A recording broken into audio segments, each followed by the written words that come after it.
Rich dad poor dad अध्याय 2। अमीर लोग पैसे के लिए काम नहीं करते। डैडी, क्या आप मुझे बता सकते हैं कि अमीर कैसे बना जाए? यह सुनते ही मेरे डैडी ने अपना शाम का अखबार नीचे रख दिया। बेटे, क्या तुम अमीर बनना चाहते हो? क्योंकि आज जिमी की मम्मी अपनी नई कैडिलैक कार में आई और वे लोग पिकनिक पर अपने समुद्र तट वाले घर पर जा रहे थे।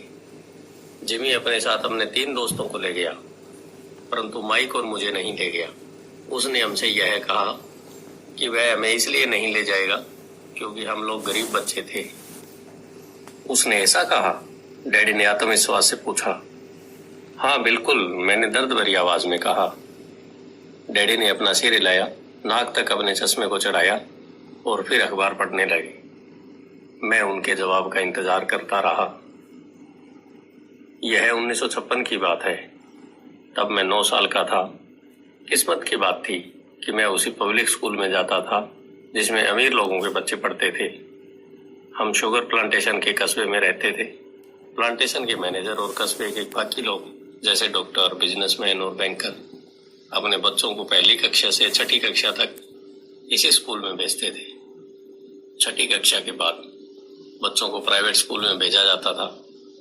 अगर मेरा परिवार सड़क के दूसरे छोर पर रहा होता तो मुझे अलग तरह के स्कूल में भेजा जाता जहां मेरे जैसे परिवारों के बच्चे पढ़ते थे।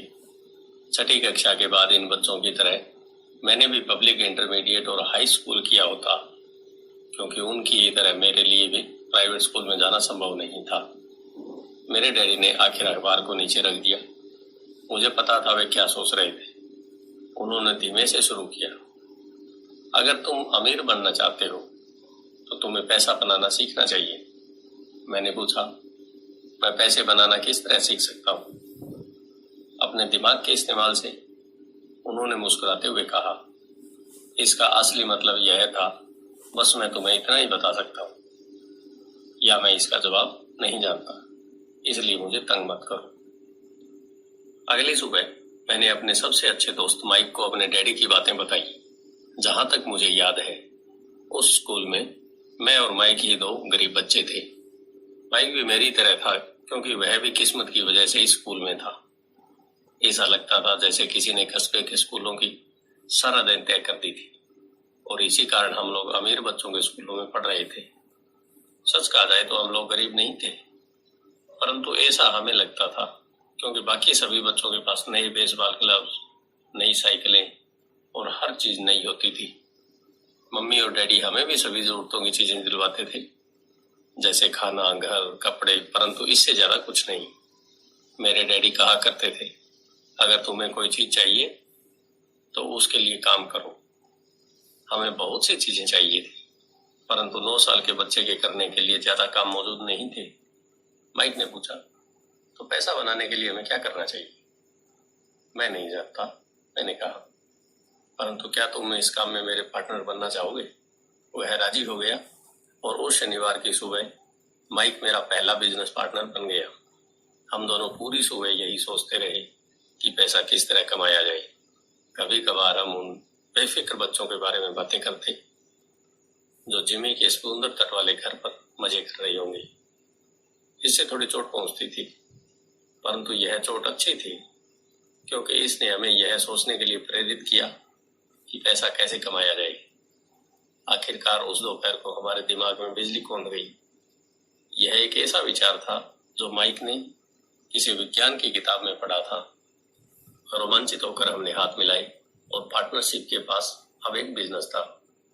अगले कुछ हफ्तों तक मैं और माइक दौड़ भाग करते रहे। हर दरवाजे पर दस्तक देते थे और पड़ोसियों से कहते थे कि वे अपने इस्तेमाल किए हुए टूथपेस्ट ट्यूब हमारे लिए रख लें। हैरत से हमें देखते हुए ज्यादातर लोगों ने मुस्कुराकर हमारी बात मान ली। उसने हमसे पूछा कि टूथपेस्ट ट्यूब हमें क्यों चाहिए।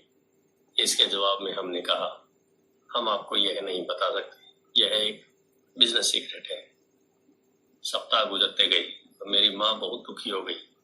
अपने कच्चे माल को इकट्ठा करने के लिए हमने जो जगह चुनी थी वह उनकी वॉशिंग मशीन के ठीक पास थी। एक पूरे कार्डबोर्ड के बक्से में, जिसमें कभी केचप की बोतलें रखी रहती थी, हमारे इस्तेमाल किए हुए टूथपेस्ट के ट्यूब्स की संख्या बढ़ने लगी। आखिर एक दिन माँ के सब्र का बांध टूट गया। पड़ोसियों के मुड़े तिड़े और इस्तेमाल किए हुए टूथपेस्ट ट्यूब्स को देखते देखते वे उब गई थी। उन्होंने पूछा, तुम लोग कर क्या रहे हो? और मैं यह नहीं सुनना चाहती कि यह एक बिजनेस सीक्रेट है। इस कचरे को साफ कर दो या मैं इसे बाहर उठाकर फेंक दूंगी। माइक और मैंने उनके हाथ पैर जोड़े, उन्हें यह बताया कि जल्दी हमारा कच्चा माल पर्याप्त जमा हो जाएगा और फिर हम उत्पादन शुरू कर देंगे। हमने उन्हें बताया कि हम कुछ पड़ोसियों का इंतजार कर रहे थे ताकि वे अपने टूथपेस्ट के ट्यूब्स खत्म कर लें। माँ ने हमें 1 हफ्ते की मोहलत दे दी। उत्पादन शुरू होने की तारीख नजदीक आ गई थी। दबाव बढ़ गया था। हमारे वेयर हाउस के मालिक यानी मेरी माँ ने हमारी पहली पार्टनरशिप कंपनी को जगह खाली करने का नोटिस थमा दिया था। अब माइक का काम यह था कि वह पड़ोसियों को अपने टूथपेस्ट जल्दी खत्म करने के लिए कहे और साथ में यह भी जोड़ दे। दांत के डॉक्टरों का कहना है कि दिन में कई बार ब्रश करना चाहिए। मैं उत्पादन की प्रक्रिया को ठीक ठाक करने में जुट गया।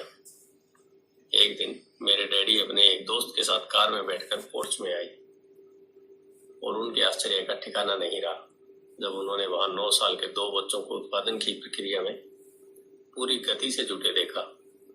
हर तरफ बारीक सफेद पाउडर बिखरा हुआ था।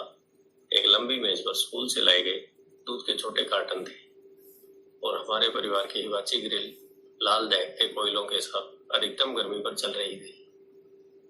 डैडी सावधानी से चलकर हमारे करीब आई। क्योंकि हमारी उत्पादन की प्रक्रिया ने पोर्च पर कब्जा कर लिया था, इसलिए उन्हें कार बाहर ही खड़ी करनी पड़ी।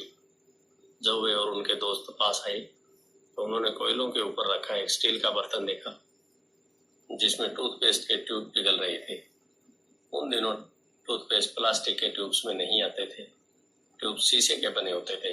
एक बार पेट जल जाए तब हम ट्यूब्स को स्टील के बर्तन में डाल देते थे ताकि वे पिघल कर द्रव्य के रूप में आ सके। इस पिघले हुए शीशे को हम छोटे छेद वाले दूध के कार्टनों में डाल रहे थे। दूध के इन कार्टनरों में प्लास्टिक का पेरिस भरा था। हर तरफ फैला सफेद पाउडर प्लास्टिक ही था जिसमें हमने पानी मिलाया था। जल्दबाजी में मैंने उसके बैग को गिरा दिया था और पूरी जमीन ऐसे लग रही थी जैसे वहां अभी अभी बर्फ का तूफान आया हो। दूध के कार्टन भारी बक्से थे जिनके भीतर प्लास्टर ऑफ पेरिस के सांचे थे। मेरे डैडी और उनके दोस्त हमें देखते रहे और हम पिघले हुए शीशे के प्लास्टर ऑफ पेरिस के क्यूब के ऊपर से छोटे छेद में डालते रहे। संभल कर, मेरे डैडी ने कहा। मैंने बिना सिर ऊपर उठाई हामी भर दी। आखिरकार जब शीशे को डालने का काम खत्म हो गया तो मैंने स्टील के बर्तन को नीचे रख दिया और फिर अपने डैडी की तरफ देखकर मुस्कुराया। उन्होंने हल्की मुस्कान के साथ पूछा, तुम लोग क्या कर रहे हो? हम वही कर रहे हैं जो आपने बताया था। हम अमीर बनने जा रहे हैं, मैंने कहा। हाँ, माइक ने सिर को हिलाते हुए और मुस्कुराते हुए कहा, हम दोनों पार्टनर हैं। डैडी ने पूछा, और इन प्लास्टर के सांचों में क्या है? देखिए, मैंने कहा, इनमें एक बहुत अच्छी चीज है। छोटे हथौड़े से मैंने सील को ठोका जिससे बाहरी होल टूट गया। सावधानी से मैंने ऊपर के आधे प्लास्टर को हटाया और जस्ते का एक सिक्का बाहर गिर गया। हे भगवान, मेरे डैडी ने कहा, तो तुम लोग जस्ते के सिक्के डाल रहे थे? बिल्कुल सही, माइक ने कहा।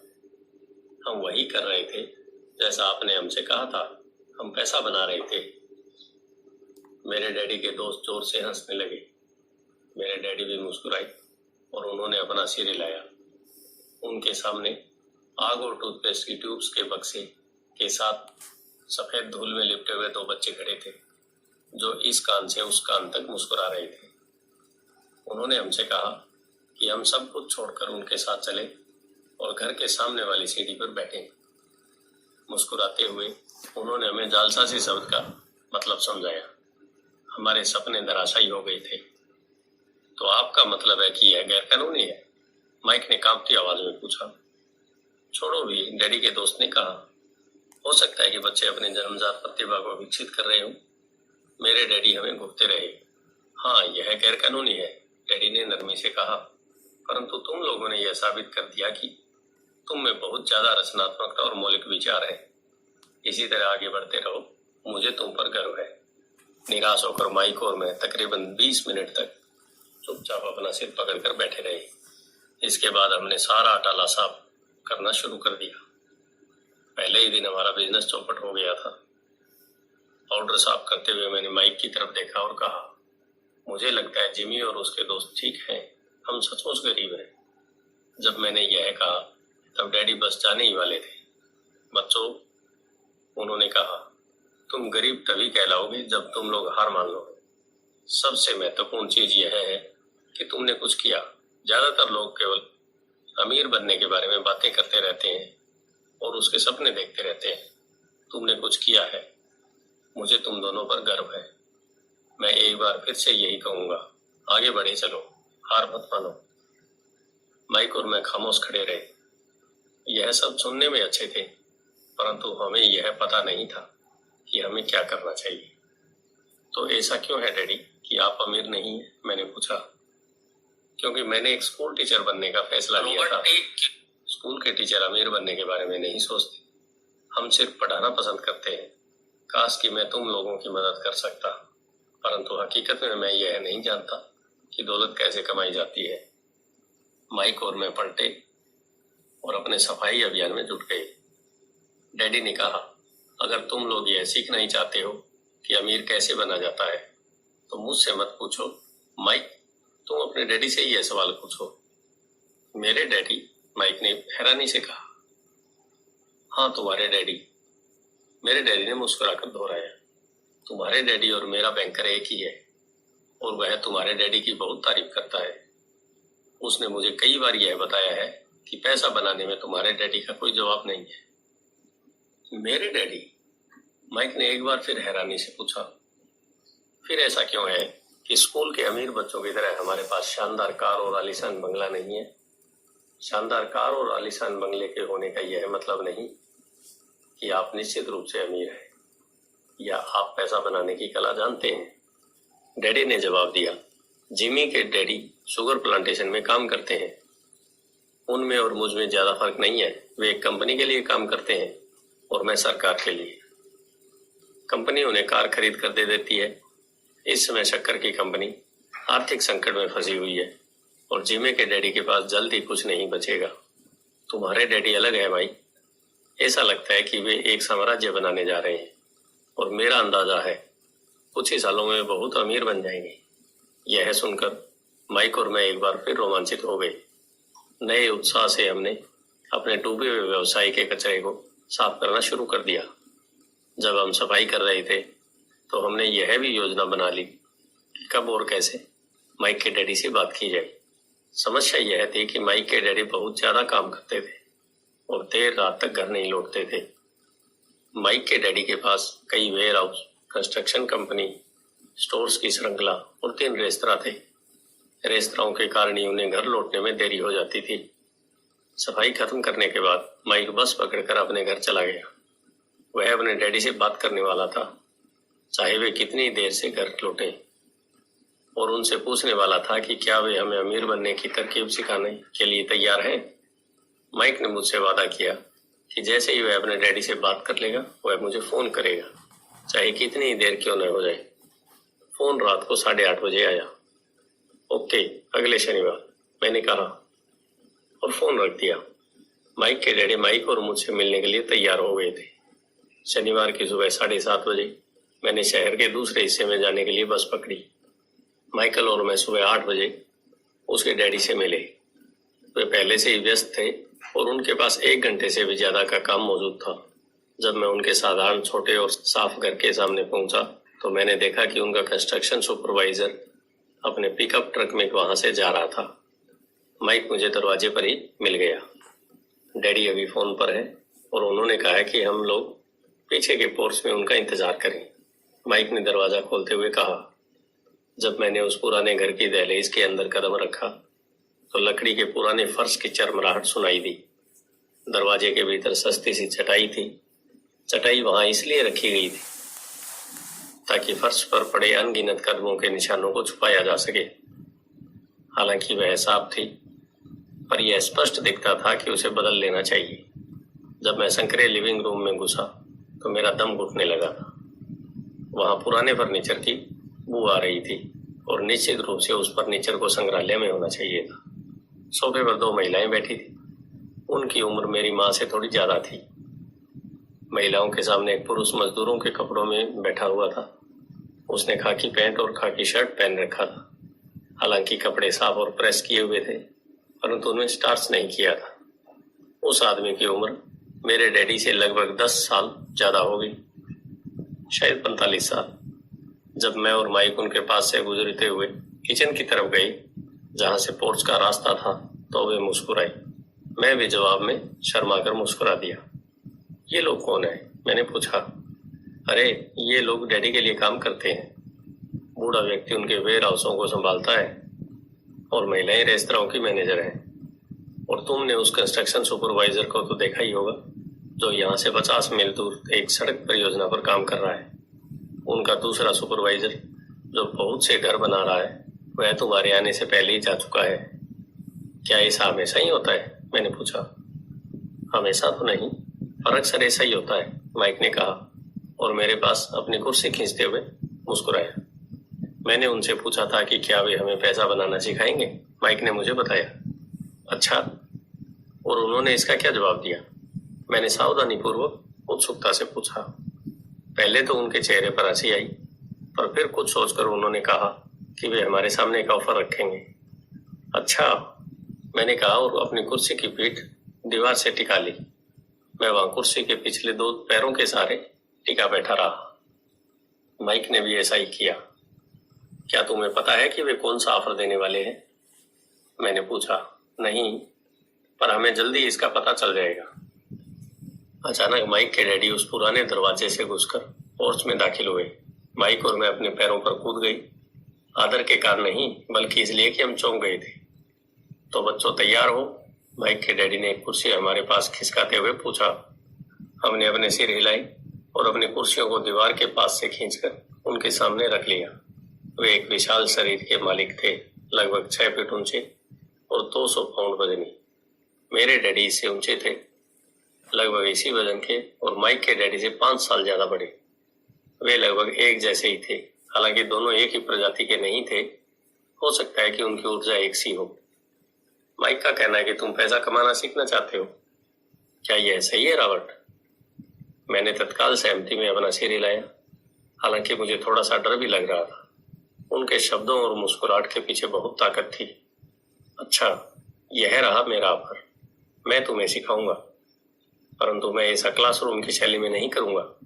अगर तुम मेरे लिए काम करोगे तो इसके बदले में मैं तुम्हें सिखाऊंगा। अगर तुम मेरे लिए काम नहीं करोगे तो मैं तुम्हें नहीं सिखाऊंगा।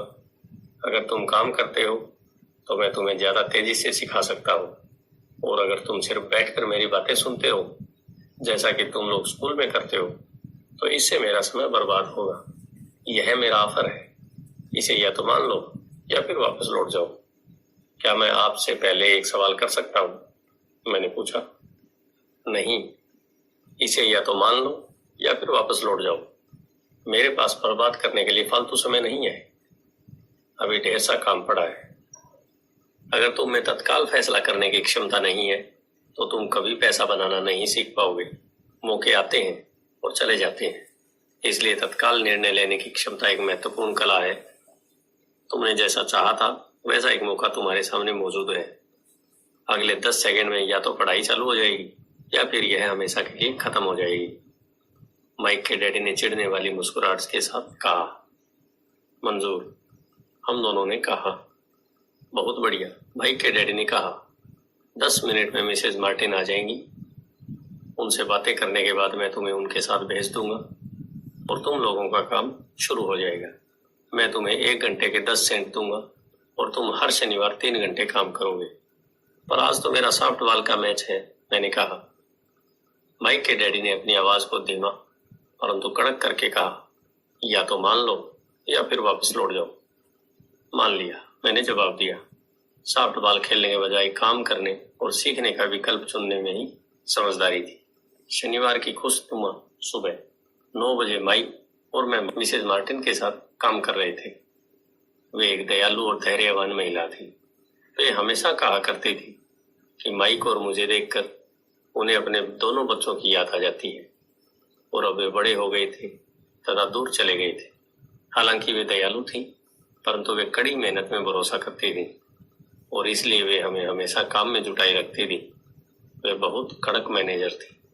हम 3 घंटे तक डिब्बाबंद सामानों को शेल्फ पर से उतारते थे, उनकी धूल साफ करते और फिर उन्हें करीने से जमाते थे। यह बड़ी मेहनत का काम था और बोरियत का भी। माइक के डैडी को मैं अपना अमीर डैडी कहता हूँ। उनके पास इस तरह के 9 सुपरस्ट थे जहां पार्किंग के लिए बहुत सी जगह थी। वे 7-Eleven कन्वीनियंस स्टोर के शुरुआती संस्करण थे। पड़ोस के जनरल स्टोर जहां लोग दूध, ब्रेड, बटर और सिगरेट जैसी चीजें खरीदते थे। समस्या यह थी कि हवाई में एयर कंडीशनिंग नहीं थी और गर्मी के कारण स्टोर्स अपना दरवाजा बंद नहीं कर सकते थे। स्टोर के दोनों ओर दरवाजों को पूरा खुला रखा जाता था ताकि सड़क और पार्किंग की जगह सामने दिखती रहे। जब भी कोई कार पार्किंग में आती तो उसके साथ धूल का गुब्बार भी आता था जो स्टोर में घुसकर डिब्बों पर जम जाता था। इसलिए हम लोगों की नौकरी तभी तक चलती जब तक कि एयर कंडीशनिंग नहीं हो जाती। 3 हफ्तों तक माइक और मैं मिसेज मार्टिन के साथ जाकर 3 घंटे तक काम करते रहे। दोपहर तक हमारा काम खत्म हो जाता था और वे हम में से हर एक के हाथ में 3 छोटे सिक्के डाल देती थी। उस समय 50 के दशक में 9 साल की उम्र में भी 30 सेंट कमाने में कोई खास खुशी नहीं होती थी। तब कॉमिक्स की कीमत 10 सेंट हुआ करती थी, इसलिए मैं अपनी कमाई को कॉमिक्स पर खर्च कर देता था और घर लौट जाता था। चौथे हफ्ते के बुधवार तक मैंने काम छोड़ने का मन बना लिया था। मैं सिर्फ इसलिए काम करने के लिए तैयार हुआ था क्योंकि मैं माइक के डैडी से ऐसा कमाना सीखना चाहता था। चौथे हफ्ते के बुधवार तक मैंने काम छोड़ने का मन बना लिया था। मैं सिर्फ इसलिए काम करने के लिए तैयार हुआ क्योंकि मैं माइक के डैडी के पास पैसा बनाना सीखना चाहता था। इसलिए मैं 10 सेंट प्रति घंटे की गुलामी कर रहा था। और सबसे बड़ी बात तो यह थी, उस पहले शनिवार के बाद से मैंने माइक के डैडी को देखा तक नहीं। मैं काम छोड़ रहा हूँ, मैंने लंच के समय माइक से कहा। स्कूल लंच बड़ा निराशाजनक था। स्कूल भी उबाऊ था और अब तो मेरे पास शनिवार भी नहीं थे, इसलिए मैं इंतजार कर सकूं। परंतु 30 सेंट के कारण मुझे बहुत धक्का लगा है। इस बार माइक मुस्कुराया। तुम किस बात पर हंस रहे हो? मैंने गुस्से और कुंठा से पूछा। डैडी ने कहा था कि ऐसा ही होगा। उन्होंने कहा था कि जब तुम काम छोड़ने का फैसला कर लो तब वे तुमसे मिलना चाहेंगे। क्या? मैंने आवेश में पूछा। क्या वे मेरे उकता जाने का इंतजार कर रहे थे? कुछ माइक ने कहा। मेरे डैडी जरा अलग किस्म के थे। उनका सिखाने का तरीका तुम्हारे डैडी के पढ़ाने के तरीके से बिल्कुल अलग है। तुम्हारे मम्मी डैडी बहुत बातें करते हैं, दूसरी तरफ मेरे डैडी बहुत कम बोलते हैं। तुम सिर्फ इस शनिवार तक इंतजार कर लो, मैं उन्हें बता दूं कि तुमने काम छोड़ने का फैसला कर लिया है। इसका मतलब यह है कि मेरे साथ नाटक खेला गया है। नहीं, ऐसा नहीं हुआ है, पर शायद हो सकता है। डैडी शनिवार को इसे समझाएंगे। मैं उनका सामना करने के लिए तैयार था, यहाँ तक कि मेरे असली डैडी भी उनसे नाराज थे। मेरे असली डैडी, जिन्हें मैं गरीब डैडी कहता हूँ, यह मानते थे कि मेरे अमीर डैडी बाल श्रम कानूनों का उल्लंघन कर रहे थे और इस पूरे मामले की जांच होनी चाहिए। मेरे पढ़े लिखे गरीब डैडी ने मुझसे यह कहा कि मैं अच्छी तनख्वाह मांगू, कम से कम 25 सेंट प्रति घंटा। मेरे गरीब डैडी ने मुझसे कहा कि अगर मेरी तनख्वाह नहीं बढ़ती तो मुझे तत्काल नौकरी छोड़ देनी चाहिए, और वैसे भी तुम्हें इस घटिया काम की जरूरत नहीं है, मेरे गरीब डैडी ने झल्लाकर कहा। शनिवार को सुबह 8 बजे मैं एक बार फिर माइक के घर में उसी पुराने दरवाजे के अंदर घुस रहा था। कुर्सी पर बैठो और लाइन में इंतजार करो, माइक के डैडी ने मेरे घुसते ही कहा। फिर वे अंदर जाकर अपने छोटे से ऑफिस में बैठ गए जो बेडरूम के पास था। मैंने कमरे के चारों तरफ देखा, परंतु मुझे माइक नहीं दिखा। अजीब सा महसूस करते हुए मैं उन्हीं दोनों महिलाओं के बगल में बैठ गया जो मुझे 4 हफ्ते पहले वहीं पर मिली थी। वे मुस्कुराई और सोफे पर थोड़ी सी खिसक गई ताकि मैं भी बैठ सकूं। 45 मिनट गुजर गए थे और मैं उबल रहा था। दोनों महिलाएं उनसे मिलकर तकरीबन 30 मिनट पहले वहां से जा चुकी थी। एक बूढ़ा सा आदमी वहां 20 मिनट तक बैठा और फिर वह भी निकलकर चला गया। घर खाली था और हवाई में खुशनुमा सुबह को मैं सीलन भरे अंधेरे लिविंग रूम में बैठा हुआ था और इस बात का इंतजार कर रहा था कि एक लालची और बच्चों का शोषण करने वाला आदमी मुझसे बातें करे।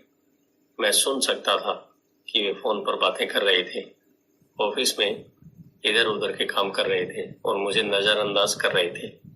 मेरी इच्छा तो हो रही थी कि मैं उस घमंडी आदमी से बिना मिले ही घर लौट जाऊं, पर किसी वजह से रुक गया। आखिर 15 मिनट बाद ठीक 9 बजे अमीर डैडी अपने ऑफिस से बाहर निकले। बिना कुछ कहे उन्होंने हाथ से मुझे इशारा किया कि मैं उनके दड़बेनुमा ऑफिस में आ जाऊं। अमीर डैडी ने ऑफिस की कुर्सी में बैठते हुए कहा, या तो तुम्हारी तनख्वाह बढ़ाई जाए या तुम काम छोड़ रहे हो, है ना? हाँ, समझौते के मुताबिक आप अपनी शर्त पूरी नहीं कर रहे हैं, मैंने लगभग आंसुओं से भीगे स्वर में कहा। 9 साल के बच्चे के लिए एक वयस्क का सामना करना बहुत ज्यादा डरावना था। आपने कहा था कि अगर मैं आपके लिए काम करूंगा तो आप मुझे पैसा कमाना सिखाएंगे। अपनी तरफ से मैंने आपके लिए काम किया है, मैंने कड़ी मेहनत की है। इस काम के लिए मैंने अपने बेसबॉल गेम की भी कुर्बानी दी है और अब आप अपने वादे से मुकर रहे हैं। आपने मुझे कुछ भी नहीं सिखाया। आप धोखेबाज हैं, जैसा शहर के सभी लोग कहते हैं। आप लालची हैं, आप केवल पैसा कमाना चाहते हैं और अपने कर्मचारियों का बिल्कुल ध्यान नहीं रखते। आपने मुझे इतनी देर तक बाहर बिठाए रखा और मेरी जरा भी इज्जत नहीं की। मैं एक छोटा सा बच्चा हूँ और आपको मेरे साथ इससे बेहतर बर्ताव करना चाहिए था। अमीर डैडी अपनी कुर्सी में पीछे झुक गए। अपने हाथों को ठुड्डी तक लाकर उन्होंने मुझे घूरा। ऐसा लग रहा था जैसे वे मेरा विश्लेषण कर रहे हो। बुरा नहीं है, उन्होंने कहा। 1 महीने से भी कम समय में तुम वही भाषा बोल रहे हो जो मेरे ज्यादातर कर्मचारी बोलते हैं। क्या? मैंने पूछा। मैं समझ नहीं पा रहा था कि वे क्या कह रहे थे और इसलिए मैंने अपना दुखड़ा रोना चालू रखा। मुझे लगता था कि आप अपने वादे पर कायम रहेंगे और मुझे कुछ सिखाएंगे। इसके बजाय आप तो मुझ पर अत्याचार करना चाहते हैं। यह तो जुल्म है, सरासर जुल्म। मैं तुम्हें सिखा तो रहा हूं, डैडी ने धीमे सी आवाज में कहा। आपने मुझे क्या सिखाया? कुछ भी नहीं, मैंने गुस्से में कहा। एक बार मैं चंद सिक्कों में काम करने के लिए तैयार हो गया, उसके बाद तो आपने मुझसे बात तक नहीं की। 10 सेंट प्रति घंटे। मैं आपकी शिकायत सरकार से करूंगा। हमारे देश में भी बाल श्रम कानून है। आप तो जानते ही हैं कि मेरे डैडी सरकार के लिए काम करते हैं। शाबाश, अमीर डैडी ने कहा। अब तुम उन ज्यादातर लोगों की भाषा बोल रहे हो जो कभी मेरे लिए काम करते थे। वे लोग जिन्हें या तो मैंने नौकरी से निकाल दिया या जिन्होंने खुद ही नौकरी छोड़ दी। तो इस बारे में आपको क्या कहना है? मैंने पूछा और मुझे यह लग रहा था कि कम उम्र के बावजूद मैं बहादुरी से बातें कर रहा था। आपने मुझसे झूठ बोला। मैंने आपके लिए काम किया और आपने वादा पूरा नहीं किया। आपने मुझे कुछ भी नहीं सिखाया। कौन कहता है कि मैंने तुम्हें कुछ नहीं सिखाया है? मेरे अमीर डैडी ने शांति से कहा। मैंने 3 हफ्ते तक काम किया और इसी बीच आपने सिखाना तो दूर रहा, मुझसे कभी बात तक नहीं की। मैंने व्यंग भरे अंदाज में कहा। क्या सिखाने का मतलब केवल भाषण या बातचीत ही होता है? अमीर डैडी ने पूछा। और क्या, मैंने जवाब दिया। इस तरह से वे तुम्हें स्कूल में सिखाते हैं? उन्होंने मुस्कुराकर कहा, परंतु जिंदगी तुम्हें इस तरह नहीं सिखाती और मेरा यह मानना है कि जिंदगी सबसे बढ़िया टीचर होती है। ज्यादातर वक्त जिंदगी आपसे बातें नहीं करती, यह एक तरह से आपको धक्का देती है। हर धक्के के जरिए जिंदगी आपसे कहती है, जाग जाओ, मैं तुम्हें कुछ सिखाना चाहती हूँ। यह आदमी किसी बेसिर पैर की बातें कर रहा था। मैंने अपने आप से पूछा, जिंदगी अगर मुझे धक्का देती है तो इसका मतलब है कि जिंदगी मुझसे बातें करती है। अब मैं जान चुका था कि मुझे यह काम तत्काल छोड़ देना चाहिए। मैं किसी ऐसे आदमी से बातें कर रहा था जो पागल था और जिसे ताले में बंद रखने की जरूरत थी। अगर तुम जिंदगी के सबक सीखते हो तो इससे तुम्हें बहुत फायदा होगा। अगर तुम ऐसा नहीं करते हो तो जिंदगी तुम्हें लगातार धक्के देती रहेगी। लोग 2 चीजें करते हैं। कुछ लोग जिंदगी के धक्के को सहन करते चले जाते हैं, बाकी लोग गुस्सा हो जाते हैं और जिंदगी को धक्का दे देते हैं। परंतु वे धक्के देते हैं अपने बॉस को, अपने काम को, अपनी पत्नी या पति को। वे यह नहीं जानते कि जिंदगी उन्हें धक्का दे रही है। मैं नहीं जानता था कि वे किस बारे में बात कर रहे थे। जिंदगी हम सबको धक्के मारती है। कुछ लोग हार मान लेते हैं, बाकी के लोग लड़ते हैं, कुछ लोग सबक सीख लेते हैं और आगे बढ़ जाते हैं। वे जिंदगी के धक्कों का स्वागत करते हैं। इन गिने चुने लोगों के लिए इसका मतलब यह होता है कि उन्हें कुछ नया सीखना चाहिए। वे सीखते हैं और आगे बढ़ जाते हैं। ज्यादातर लोग छोड़ देते हैं और कुछ लोग तुम्हारी तरह लड़ते भी हैं। अमीर डैडी खड़े हो गए और उन्होंने टूटी फूटी खिड़की को बंद कर लिया। अगर तुम यह सबक सीख लेते हो तो तुम एक समझदार, अमीर और सुखी युवक बन सकते हो। अगर तुम यह नहीं सीखते तो तुम जिंदगी भर अपनी समस्याओं के लिए अपनी नौकरी, कम तनख्वाह या अपने बॉस को कोसते रहोगे। तुम हमेशा ऐसे बड़े मौके की उम्मीद करते रहोगे जो आए और तुम्हारी आर्थिक समस्याओं को सुलझा दे। अमीर डैडी ने मेरी तरफ देखा कि क्या मैं अब भी उनकी बातें सुन रहा हूँ। उनकी आंखें मेरी आंखों से मिली। हम एक दूसरे की तरफ देखते रहे और हमारी आंखों के बीच संप्रेषण की धाराएं बहने लगी। आखिर जब मैं उनके संदेश का मतलब समझ गया तो मैंने अपनी नजरें झुका ली। मैं जान गया था कि वे सही थे। मैं उन्हें दोषी ठहरा रहा था, जबकि सीखने की जिद मेरी ही थी। मैं फालतू में ही लड़ रहा था। अमीर डैडी ने कहा, अगर आप इस तरह के आदमी हैं जिसमें हिम्मत नहीं है तो आप जिंदगी के हर थपेड़े के सामने हार मान जाते हैं। अगर आप इस किस्म के आदमी हैं तो आप जिंदगी भर सुरक्षित खेल खेलते रहेंगे, सही चीजें करते रहेंगे और किसी ऐसे वक्त का इंतजार करते रहेंगे जो आने वाला नहीं है, और फिर आप एक बोरिंग बुड्ढे की तरह मर जाएंगे। आपके बहुत से दोस्त होंगे जो आपकी सिर्फ इसलिए तारीफ करेंगे क्योंकि आप एक मेहनती और भले आदमी थे। आपने अपनी जिंदगी सुरक्षित खेल खेलने और सही चीजें करने में गुजार दी। परंतु सच बात तो यह है कि आपने जिंदगी के थपेड़ों के सामने घुटने टेक दी। आप खतरा मोल लेने की कल्पना तक से डरते थे। हकीकत में तो आप जीतना चाहते थे, परंतु आपके लिए हारने का डर जीतने के रोमांच से ज्यादा ताकतवर साबित हुआ। अंदर से आप और केवल आप जान पाएंगे कि आपने कभी जीतने की कोशिश नहीं की। आपने सुरक्षित खेल खेलने के विकल्प चुना। हमारी नजरें एक बार फिर मिली। 10 सेकंड तक हम एक दूसरे की तरफ देखते रहे और एक बार फिर मैंने तभी नजरें हटाई जब मैं उनकी बात समझ गया। आप मुझे धक्का दे रहे थे? मैंने पूछा। कुछ लोग ऐसा कह सकते हैं, अमीर डैडी मुस्कुराए। मैं तो यही कहूंगा कि मैं तुम्हें जिंदगी का स्वाद चखा रहा था। कैसा स्वाद? मैंने पूछा। मैं अब भी गुस्सा था, परंतु अब मेरी जिज्ञासा भी जाग गई थी। अब मैं सीखने के लिए तैयार भी था। तुम दोनों ऐसे पहले लोग हो जिन्होंने मुझसे पैसा बनाने की कला सीखने का आग्रह किया। मेरे पास 150 से भी ज्यादा कर्मचारी हैं, पर उनमें से एक ने भी मुझसे पैसा कमाने की कला सीखने के बारे में नहीं पूछा। वे मुझसे नौकरी मांगते हैं, तनख्वाह मांगते हैं, परंतु पैसा बनाने की कला नहीं सीखना चाहते। तो ज्यादातर लोग इस तरह अपनी जिंदगी के पैसे के लिए काम करने के लिए बर्बाद कर देते हैं और आखिर तक यह कभी समझ नहीं पाएंगे कि दरअसल वे किसके लिए काम कर रहे हैं। मैं पूरा ध्यान लगाकर उनकी बात सुनता रहा। तो जब माइक ने मुझसे कहा कि तुम पैसे कमाने की कला सीखना चाहते हो, तो मैंने एक ऐसा कोर्स तैयार किया जो असली जिंदगी के करीब था। मैं बोलते बोलते थक जाता, परंतु तुम कभी मेरी बात का मतलब नहीं समझ पाते। इसलिए मैंने यह फैसला किया कि तुम्हें जिंदगी के थपेड़ों का स्वाद चखा दिया जाए, ताकि तुम मेरी बात सुन भी सको और समझ भी सको। इसी कारण मैंने तुम्हें 1 घंटे के 10 सेंट दी। तो 10 सेंट प्रति घंटे काम करने के बाद मैंने क्या सबक सीखा है? यही कि आप घटिया हैं और अपने कर्मचारियों का शोषण करते हैं। अमीर डैडी अपनी कुर्सी पर पीछे की तरफ झुकते हुए जोर से हंसने लगे।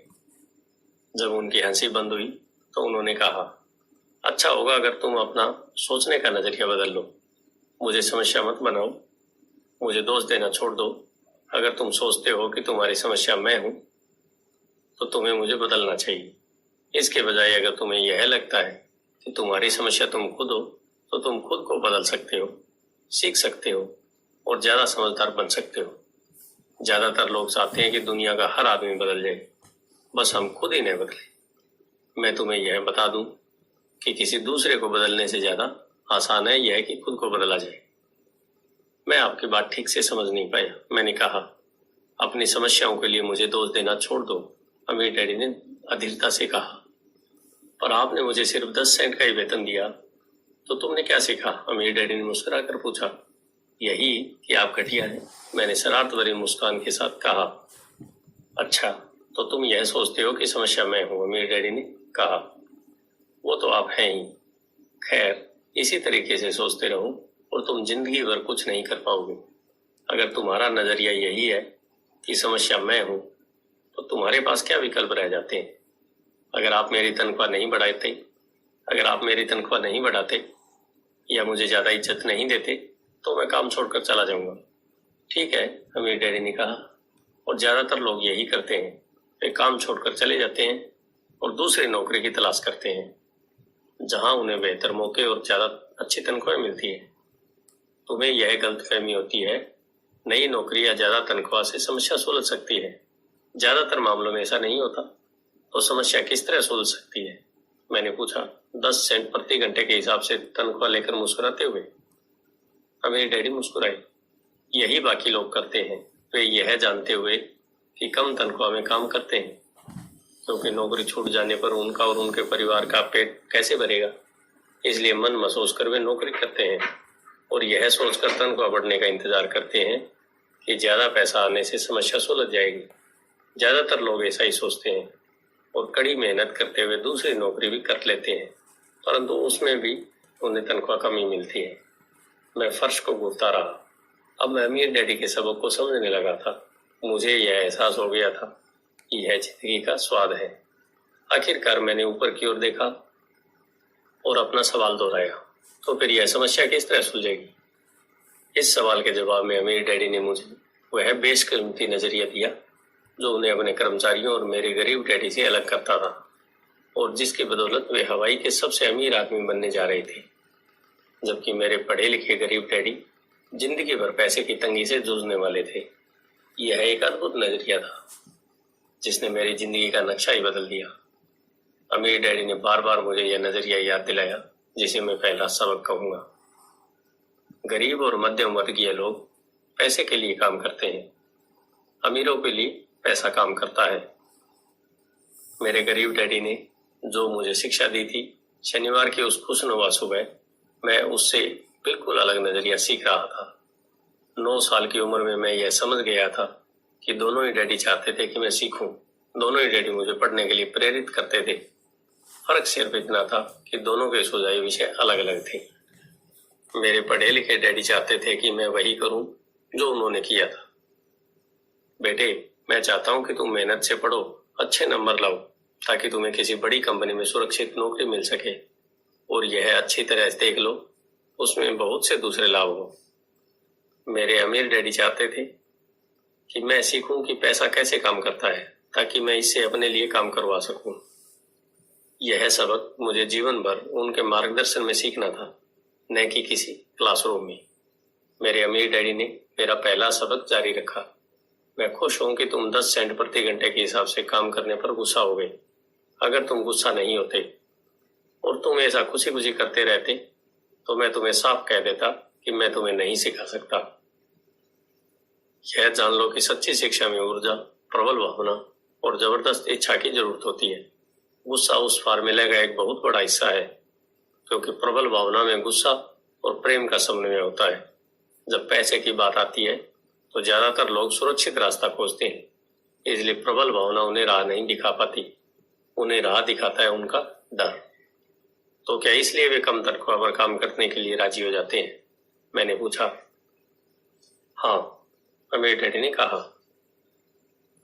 कुछ लोग कहते हैं कि मैं लोगों का शोषण करता हूँ, क्योंकि मैं उन्हें उतनी तनख्वाह नहीं देता जितनी उन्हें शुगर प्लांटेशन या सरकार की तरफ से मिलती है। मैं यही कहना चाहता हूँ कि लोग खुद अपना शोषण करते हैं, डरते हैं वे, मैं नहीं। पर क्या आपको नहीं लगता कि आपको उन्हें ज्यादा तनख्वाह देनी चाहिए? मैंने पूछा। मुझे ज्यादा देने की जरूरत नहीं है, और इसके अलावा ज्यादा पैसा मिलने से उनकी समस्या नहीं सुलझेगी। अपने डैडी को ही देख लो, वे बहुत सा पैसा कमाते हैं और फिर भी वे अपने बिलों का भुगतान नहीं कर पाते। दुनिया में ऐसे बहुत से लोग हैं जिन्हें अगर ज्यादा पैसा मिल जाए तो वे ज्यादा कर्ज में डूब जाएंगे।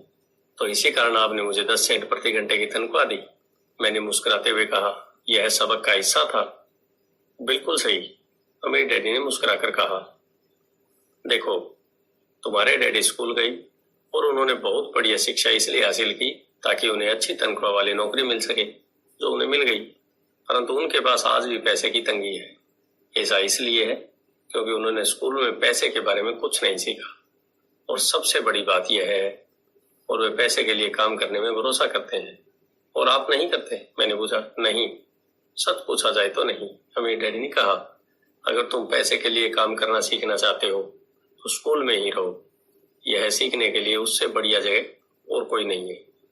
परंतु अगर तुम यह सीखना चाहते हो कि पैसा तुम्हारे लिए किस तरह काम करे, तो यह मैं तुम्हें सिखा सकता हूँ, परंतु तभी जब तुम सीखना चाहो। क्या हर कोई यह नहीं सीखना चाहता? मैंने पूछा। नहीं, अमीर डैडी ने कहा। सिर्फ इसलिए क्योंकि पैसे के लिए काम करना ज्यादा आसान है, खास तौर पर तब जब पैसे के बारे में आपकी मूल भावना डर हो। मैं समझ नहीं पाया, मैंने त्योरियां चढ़ाकर कहा। उसकी चिंता फिलहाल मत करो, अभी इतना ही समझ लो कि डर के कारण ही ज्यादातर लोग अपनी नौकरियां करते हैं। अपने बिलों का भुगतान न कर पाने का डर, नौकरी से निकाल दिया जाएगा इस बात का डर, पर्याप्त पैसा नहीं होने का डर, एक बार फिर से शुरू करने का डर। यह किसी व्यवसाय को सीखने और पैसे के लिए काम करने की कीमत है। ज्यादातर लोग पैसे के गुलाम बन जाते हैं और फिर वे अपने बॉस पर अपनी भड़ास निकालते हैं। तो आपकी नजर में पैसे से अपने लिए काम करवाना एक बिल्कुल अलग विषय है? मैंने पूछा। बिल्कुल, अमीर डैडी ने जवाब दिया। बिल्कुल। शनिवार की उस खुशनुमा सुबह हवाई में हम लोग चुपचाप बैठे रहे। मेरे दोस्त उस समय लिटिल लीग बेसबॉल गेम शुरू कर ही रहे होंगे, पर किसी वजह से मैं खुश था कि मैंने 10 सेंट प्रति घंटे के हिसाब से काम करने का फैसला किया था। मुझे लगा कि मैं कुछ ऐसा सीखने जा रहा था जो मेरे दोस्त स्कूल में नहीं सीख पाएंगे। सीखने के लिए तैयार हो? अमीर डैडी ने पूछा। बिल्कुल, मैंने दांत निकाल कर कहा। मैंने अपना वादा निभाया है, मैंने तुम्हें दूर बैठे बैठे ही सिखाया है। अमीर डैडी ने कहा। 9 साल की उम्र में तुम्हें यह पता चल चुका है कि पैसे के लिए काम करना कैसा होता है। अपने पिछले महीने को 50 सालों से गुणा कर और तुम्हें इस बात का अंदाजा हो जाएगा कि ज्यादातर लोग अपनी जिंदगी किस तरह गुजारते हैं। मैं समझ नहीं पाया, मैंने कहा। जब तुम मुझसे मिलने के लिए लाइन में इंतजार कर रहे थे तो तुम्हें कैसा लग रहा था? एक बार नौकरी के लिए और दूसरी बार तनख्वाह बढ़वाने के लिए। भयानक, मैंने कहा। अगर तुम पैसे के लिए काम करने का विकल्प चुनते हो तो ज्यादातर लोगों के लिए जिंदगी का मतलब यही होता है, अमीर डैडी ने कहा। और तुम्हें तब कैसा लगा था जब मिसेज मार्टिन तुम्हारे हाथ में 3 घंटे के काम के लिए 3 सिक्के थमाए थे? मुझे लगा था कि यह काफी नहीं है, मुझे लग रहा था कि यह कुछ भी नहीं है। मैं निराश हुआ था, मैंने कहा। और यही ज्यादातर कर्मचारियों को लगता है जब वे अपने तनख्वाह के चेक को देखते हैं, खासकर तब जब उससे टैक्स और बाकी कटौतियां कर ली जाती है। कम से कम तुम्हें पूरी तनख्वाह मिली थी, उन्हें तो पूरी तनख्वाह भी नहीं मिलती। आपका मतलब है ज्यादातर कर्मचारियों को पूरी तनख्वाह नहीं मिलती? मैं हैरान था। नहीं, अमीर डैडी ने कहा। सरकार हमेशा अपना हिस्सा पहले ही ले लेती है। सरकार ऐसा कैसे करती है? मैंने पूछा। टैक्स, अमीर डैडी ने कहा। जब आप कमाते हैं तो आप पर टैक्स लगता है, जब आप खर्च करते हैं तो आप पर टैक्स लगता है, जब आप बचाते हैं तो आप पर टैक्स लगता है, जब आप मर जाते हैं तो भी आप पर टैक्स लगता है। लोग सरकार को ऐसा क्यों करने देते हैं? अमीर लोग ऐसा नहीं करने देते, अमीर डैडी ने मुस्कुरा कर कहा। परंतु गरीब और मध्यम वर्गीय लोग ऐसा करने देते हैं। मैं दावा करता हूँ कि मैं तुम्हारे डैडी से ज्यादा कमाता हूँ, परंतु वे ज्यादा टैक्स देते हैं। यह कैसे संभव है? मैंने पूछा। 9 साल का बच्चा इस अजीब आंकड़े को समझ नहीं पा रहा था। कोई आदमी सरकार को ऐसा करने की इजाजत कैसे दे सकता है? अमीर डैडी चुपचाप बैठे रहे। मैं समझ गया कि वे चाहते थे कि मैं सुनूं, न कि उनसे फालतू सवाल पूछूं। आखिर मैं शांत हो गया। जो मैंने सुना था वह मुझे अच्छा नहीं लगा था। मैं जानता था कि मेरे डैडी हमेशा टैक्स का रोना रोते रहते थे, परंतु दरअसल इस बारे में वे कुछ भी नहीं कर पाते थे। क्या जिंदगी उन्हें धक्का दे रही थी? अमीर डैडी मेरी तरफ देखते हुए अपनी कुर्सी में धीमे धीमे और खामोशी से हिलने लगे। सीखने के लिए तैयार हो? उन्होंने पूछा। मैंने अपना सिर धीमे से हिलाया। जैसा मैंने कहा, सीखने के लिए बहुत कुछ है। पैसे से अपने लिए काम कैसे करवाया जाए, यह जिंदगी भर चलने वाली पढ़ाई है। ज्यादातर लोग 4 साल के लिए कॉलेज जाते हैं और उनकी पढ़ाई पूरी हो जाती है। मैं पहले से ही जानता हूँ कि मेरी धन संबंधी पढ़ाई जीवन भर चलेगी, और इसकी वजह यह है कि मैं जितना ज्यादा जान लेता हूँ चलता है, उससे भी ज्यादा जानने की मेरी जिज्ञासा बढ़ती चली जाती है। ज्यादातर लोग इस विषय को कभी नहीं पढ़ते। वे नौकरी पर जाते हैं, अपनी तनख्वाह लेते हैं, अपनी चेकबुक को बैलेंस करते हैं और बात खत्म हो जाती है। इसके बाद भी उन्हें अचरज होता है कि उनके जीवन में पैसे की समस्याएं क्यों है। फिर वे सोचते हैं कि ज्यादा पैसों से उनकी समस्या हल हो जाएगी। बहुत कम लोगों को यह एहसास होता है कि असली समस्या धन संबंधी शिक्षा या ज्ञान की है। तो मेरे डैडी को टैक्स की समस्या इसलिए है क्योंकि उनमें पैसे की समझ नहीं है। मैंने विचलित होकर पूछा, देखो, अमीर डैडी ने कहा, पैसे के लिए अपने लिए कैसे काम करवाया जाए? टैक्स तो उस शिक्षा का सिर्फ एक हिस्सा है। आज जो मैं सिर्फ यह देखना चाहता था कि तुम में अब भी पैसे के बारे में सीखने की प्रबल इच्छा बची है या नहीं। ज्यादातर लोगों में सीखने की प्रबल इच्छा नहीं होती। वे स्कूल जाना चाहते हैं, कोई व्यवसाय सीखना चाहते हैं, अपनी नौकरी में मजे करना चाहते हैं और ढेर सारा पैसा कमाना चाहते हैं। एक दिन वे तब जागते हैं जब उनके सामने पैसे की समस्या आ जाती है, और तब वे काम करना बंद नहीं कर सकते। पैसे के लिए काम करने की यही कीमत होती है और उन्हें यह कीमत चुकाना ही पड़ता है। अगर वे पैसे से अपने लिए काम करवाना सीख लेते तो उनके सामने यह समस्या नहीं आती। तो तुम में अब सीखने की, जानने की जिज्ञासा है? अमीर डैडी ने पूछा। अच्छा, अमीर डैडी ने कहा, अब काम पर वापस जाओ और इस बार मैं तुम्हें बिल्कुल तनख्वाह नहीं दूंगा। मैंने हैरानी से पूछा, तुमने सही सुना, तनख्वाह बंद? तुम हर शनिवार 3 घंटे उसी तरह काम करोगे, परंतु इस बार तुम्हें 10 सेंट प्रति घंटे के हिसाब से तनख्वाह नहीं मिलेगी। तुमने तो कहा है कि तुम पैसे के लिए काम करना नहीं सीखना चाहते, इसलिए मैं तुम्हें बदले में कुछ भी नहीं दूंगा। मैंने माइक से पहले ही बात कर ली है, वह पहले से ही काम पर है। मुफ्त में डिब्बों की सफाई कर रहा है और उन्हें करीने से जमा रहा है। अब तुम भी जल्दी से जाकर काम में जुट जाओ। यह ठीक नहीं है, मैं चिल्लाया। आपको कुछ न कुछ तनख्वाह तो देनी चाहिए। तुमने कहा था कि तुम सीखना चाहते हो। अगर तुम इस बात को अभी नहीं सीख पाओगे तो तुम भी उन्हीं 2 महिलाओं और बूढ़े आदमी की तरह बन जाओगे जो मेरे लिविंग रूम में बैठे थे। ये लोग पैसे के लिए काम करते हैं और डरते हैं कि उन्हें मैं नौकरी से निकाल न दूं। या तुम अपने डैडी की तरह बन जाओगे जो पैसा तो बहुत कमाते हैं परंतु गले तक कर्ज में डूबे रहते हैं। शायद उन्हें यह उम्मीद रहती है ज्यादा पैसे से उनकी समस्याएं सुलझ जाएंगी। अगर तुम यही चाहते हो तो मैं एक बार फिर 10 सेंट के अपने पुराने वादे पर लौटने को तैयार हूं।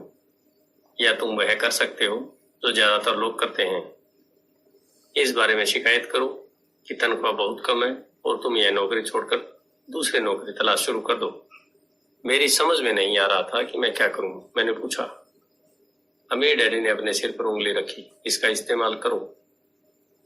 उन्होंने कहा, अगर तुम इसका सही इस्तेमाल करोगे तो तुम मुझे जल्द ही इस बात के लिए धन्यवाद दोगे कि मैंने तुम्हें मौका दिया और एक दिन तुम बहुत अमीर आदमी बन जाओगे। मैं वहां यह सोचते हुए खड़ा था कि मुझे कितना घटिया विकल्प दिया गया है। मैं यहाँ अपनी तनख्वाह बढ़वाने आया था और अब मुझे मुफ्त में काम करने के लिए कहा जा रहा है। अमीर डैडी ने एक बार फिर अपनी उंगली को सिर पर रखा और कहा, इसका इस्तेमाल करो। अब यहाँ से जाओ और अपने काम में जुट जाओ। सबक 1, अमीर लोग पैसे के लिए काम नहीं करते। मैंने अपने गरीब डैडी को यह नहीं बताया कि अब मैं मुफ्त में काम कर रहा हूँ। उन्हें यह समझ में नहीं आता।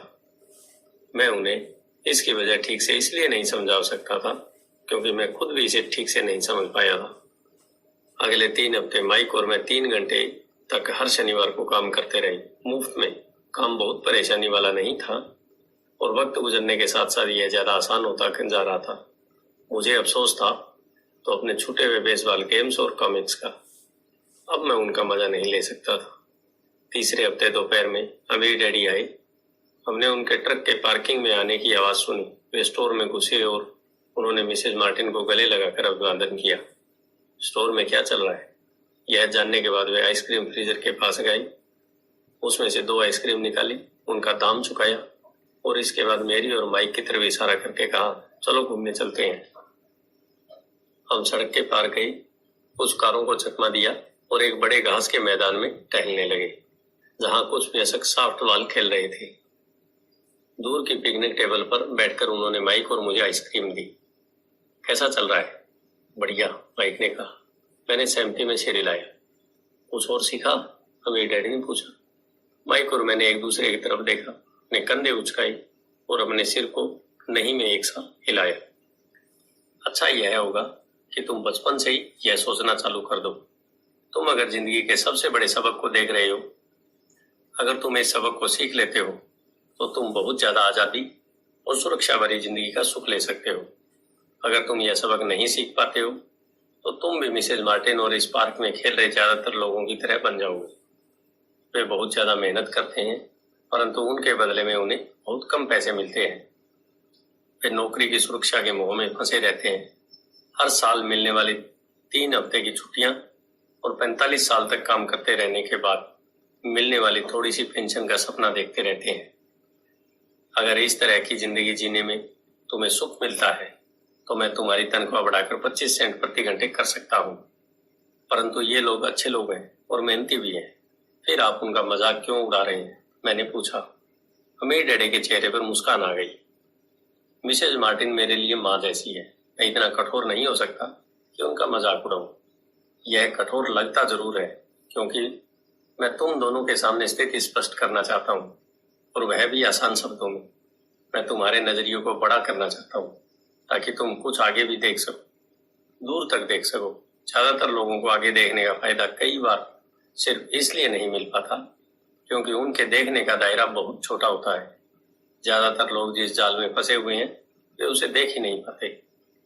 माइक और मैं वहां पर सोचते हुए बैठे रहे क्योंकि हम उनकी बातों का मतलब पूरी तरह से समझ नहीं सके थे। उनकी बातें सुनने में कठोर और कड़वी लग रही थी, परंतु हम यह भी जानते थे वे हमें कुछ सिखाने की काफी कोशिश कर रहे थे। मुस्कुराहट के साथ अमीर डैडी ने कहा, क्या 25 सेंट प्रति घंटे आप पर अच्छा नहीं लगा?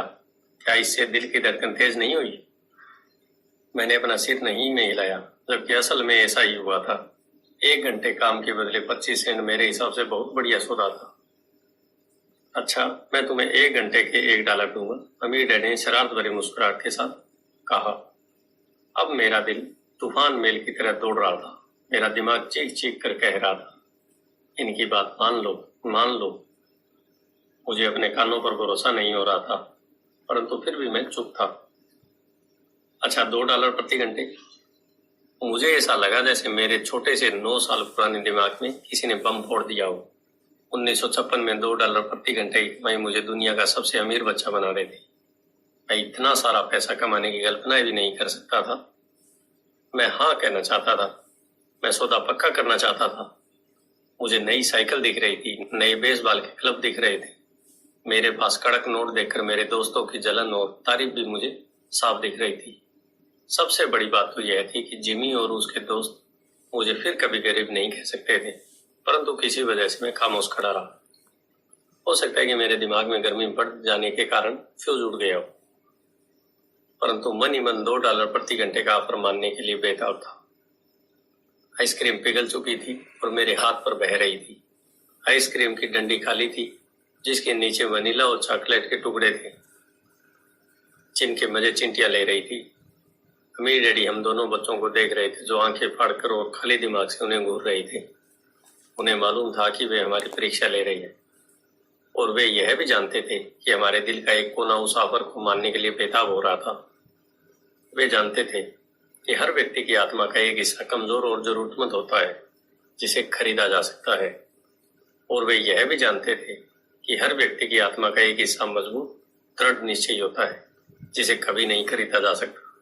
असली सवाल यह था कि इनमें से कौन सा हिस्सा ज्यादा ताकतवर है। उन्होंने अपनी जिंदगी में हजारों लोगों की परीक्षा ली थी। जब वे नौकरी मांगने के लिए आए लोगों का इंटरव्यू लेते थे तो वे हर बार आत्माओं की परीक्षा लेते थे। अच्छा, $5 प्रति घंटे? अचानक मेरे अंदर शांति छा गई। कुछ था जो बदल गया था। ऑफर बहुत ही बड़ा था और मूर्खतापूर्ण लग रहा था। 1956 में गिने चुने वयस्कों को $5 प्रति घंटे से ज्यादा मिलता होगा। लालच खत्म हो गया था और इसकी जगह शांति ने ले ली थी। धीमे से मैं अपने बाईं तरफ खड़े माइक की तरफ मुड़ा। उसने मेरी तरफ देखा। मेरी आत्मा का जो हिस्सा कमजोर और जरूरतमंद था वह खामोश हो चुका था। मेरा वह हिस्सा जिसे खरीदा नहीं जा सकता था वह आगे आ चुका था। मेरे दिमाग और आत्मा में पैसे को लेकर हुए इस युद्ध में शांति और विश्वास जीत चुके थे। मैं जानता था कि माइक भी उसी बिंदु पर पहुंच चुका था। अच्छा, अमीर डैडी ने धीमे से कहा, ज्यादातर लोगों की एक कीमत होती है और उनकी कीमत इसलिए होती है क्योंकि हम सभी में दो भावनाएं होती है, डर और लालच। पहले वो पैसे के बिना रहने के डर से कड़ी मेहनत करते हैं। इसके बाद जब हमें तनख्वाह मिलती है तो हमें लालच या इच्छा की भावना जाग जाती है। पैसे होने पर हम उन बढ़िया चीजों के बारे में सोचने पर मजबूर हो जाते हैं जो उस पैसे से खरीदी जा सकती है। इस तरह हमारी जिंदगी का एक पैटर्न बन जाता है। किस तरह का पैटर्न? मैंने पूछा। सुबह जागने, काम पर जाने, खर्च करने, सुबह उठने, काम पर जाने, खर्च करने। लोगों की जिंदगी हमेशा डर और लालच इन्हीं दो भावनाओं से चलती है। उन्हें अगर ज्यादा पैसा दे भी थे तो वे इसी पैटर्न पर चलकर अपना खर्च बढ़ा लेंगे। इसी पैटर्न को मैं चूहा दौड़ कहता हूँ। क्या कोई दूसरा रास्ता भी है? माइक ने पूछा। हाँ, अमीर डैडी ने धीमे से कहा, परंतु इसे बहुत कम लोग खोज पाते हैं। और वह रास्ता क्या है? माइक ने पूछा। उसी रास्ते को तुम लोग काम करते हुए और मेरे हिसाब से सीखते हुए खोज लोगे। मैं यही उम्मीद करता हूँ। इसी कारण मैंने तुम्हें पैसे देना बंद कर दिया। इस बारे में कोई संकेत तो दीजिए, माइक ने कहा। हम लोग मेहनत से काम करते करते थक चुके हैं, खासकर तब जब इसके बदले में कुछ नहीं मिल रहा हो। पहला कदम तो यह है कि तुम लोग सच बोलो, अमीर डैडी ने कहा। हम लोग झूठ नहीं बोल रहे हैं, मैंने कहा। मैंने कब कहा कि तुम लोग झूठ बोल रहे हो? मैं तो यह कह रहा हूं कि सच्ची बात कह देना चाहिए, अमीर डैडी ने जवाब दिया। किस बारे में? मैंने कहा, इस बारे में कि तुम लोगों को कैसा लग रहा है, अमीर डैडी ने कहा। तुम्हें यह किसी और से कहने की जरूरत नहीं है, सिर्फ अपने आप से सच बोलो। आपके कहने का मतलब यह है कि इस पार्क में मौजूद लोग, आपके लिए काम करने वाले लोग, ये सब लोग ऐसा नहीं करते। मुझे ऐसा ही लगता है, अमीर डैडी ने कहा। इसके बजाय उन्हें हमेशा पैसा नहीं होने का डर सताता रहता है। उस डर का सामना करने के बजाय, सोचने के बजाय लोग सिर्फ प्रतिक्रिया करते हैं। इस दौरान वे दिल से काम लेते हैं, दिमाग से नहीं। अमीर डैडी ने अपने सिर पर उंगली ठोकते हुए कहा। फिर उनके हाथ में कुछ पैसे आ जाते हैं और उनमें खुशी, इच्छा, लालच की भावना आ जाती है और एक बार फिर वे दिमाग से सोचने के बजाय दिल से काम करने लगते हैं। तो वे दिल से, अपनी भावनाओं से सोचते हैं, माइक ने कहा। बिल्कुल ठीक, अमीर डैडी ने कहा। वे इस बारे में सच नहीं बताते कि उन्हें कैसा लग रहा है। वे अपनी भावना से काम करते हैं और दिमाग से सोचने का कष्ट नहीं उठाते। उन्हें डर लगता है। वे नौकरी करने जाते हैं और आशा करते हैं कि ज्यादा पैसे आने से उनका डर दूर हो जाएगा, परंतु ऐसा नहीं होता है। वही पुराना डर उन्हें फिर से सताने लगता है। वे फिर से नौकरी करने जाते हैं और फिर आशा करते हैं कि पैसा उनके डर को कम कर देगा, परंतु ऐसा नहीं होता। डर के ही कारण वे नौकरी के जाल में फंसे रहते हैं। पैसा कमाते हैं, काम करते हैं, पैसा कमाते हैं और आशा करते हैं कि डर से उनका पीछा छूट जाएगा, परंतु हर रोज जब वे उठते हैं तो उनका पुराना डर भी उनके साथ उठता है। वही पुराना डर करोड़ों लोगों को रात भर जगाता है और उनकी रात बहुत चिंता और परेशानी से गुजरती है। इसलिए वे उठते हैं, काम पर जाते हैं और यह आशा करते हैं कि तनख्वाह के चेक से उनके दिल को कुतरने वाले इस डर को वे मौत के घाट उतार देंगे। सच बात तो यह है कि पैसा उनकी जिंदगी को चला रहा है, परंतु वे इस बारे में कभी सच नहीं बोलते। पैसे ने उनकी भावनाओं पर कब्जा कर लिया है और उनकी आत्माओं पर भी। यह कहकर अमीर डैडी खामोश हो गए ताकि उनके शब्दों में छुपा संदेश हमारे अंदर चला जाए। माइक और मैंने उनकी बातें सुनी थी, परंतु हम उनका मतलब पूरी तरह समझ नहीं पाए थे। मुझे अक्सर यह हैरानी होती है कि लोगों को ऑफिस जाने की इतनी जल्दी क्यों होती है। उन्हें अपनी नौकरी में खास मजा नहीं आता था और वे कभी खुश भी नहीं दिखते थे। फिर क्या वजह थी कि वे उन्हें जल्दी ऑफिस जाने के लिए प्रेरित करती थी। जब अमीर डैडी ने देख लिया कि हम जितना समझ सकते थे हमने उतना समझ लिया, तो उन्होंने आगे कहा, मैं यह चाहता हूं कि तुम लोग इस जाल से बचो। दरअसल मैं तुम्हें यही सिखाना चाहता हूं। मेरा मकसद सिर्फ अमीर बनना सिखाना नहीं है। अमीर बनने से समस्या नहीं सुलझेगी? मैंने आश्चर्य से पूछा। बिल्कुल नहीं, मुझे दूसरी भावना, इच्छा के बारे में अपनी बात पूरी करने दो। कुछ लोग इसे लालच कहते हैं, परंतु मैं इसे इच्छा कहना ज्यादा पसंद करता हूँ। यह बुरा नहीं है कि हम किसी बेहतर, ज्यादा सुंदर, ज्यादा सुखद या रोमांचक चीज की इच्छा करें।